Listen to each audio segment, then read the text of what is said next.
ఏంటి ఫంక్షన్ ఉందా? ఎవరు హీరో? లైలా, మన విశ్వక్షన్ ఫంక్షన్కి వెళ్తున్నావా?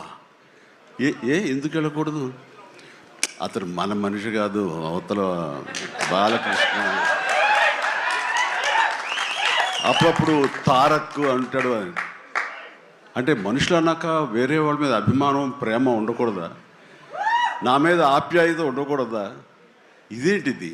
మా ఇంట్లోనే మా అబ్బాయి సూర్య అంటే చాలా ఇష్టం. అంత మాత్రం చేత వాడి ఫంక్షన్ వెళ్ళకూడదా? వాడితో కలిసి భోజనం చేయకూడదా? వాడితో ఉండకూడదా? అలాగే మరి మూర్తి గారు అడిగారా, నాగేంద్ర అడిగారా, ఎవరు అడిగారో తెలియదు కానీ అక్కడ ఉన్నారు, వెళ్ళిపోయారు మూర్తి గారు. తెలియదు కానీ నేను ఆ క్లిప్ చూశాను, వాయిస్ గుర్తు లేదు. మీరు బాలకృష్ణ కాంపౌండ్ కదా విశ్వక్సేన్, ఇప్పుడు మెగా కాంపౌండ్ నుంచి ఆయన ఎలా వచ్చారు అని చాలా చక్కగా సమాధానం చెప్పాడు. మా ఇంటికి కాంపౌండ్ ఉంది కానీ ఫిలిం ఇండస్ట్రీ కాంపౌండ్ లేదని. I appreciate. నిజమే, ఇక్కడ గిరుకు తీసుకుని ఎప్పటికప్పుడు ఏ హీరోలుగా హీరోలా ఉండే రోజులు నిజంగా ఉన్నాయి, లేకపోలేదు. షూటింగ్ల వరకే.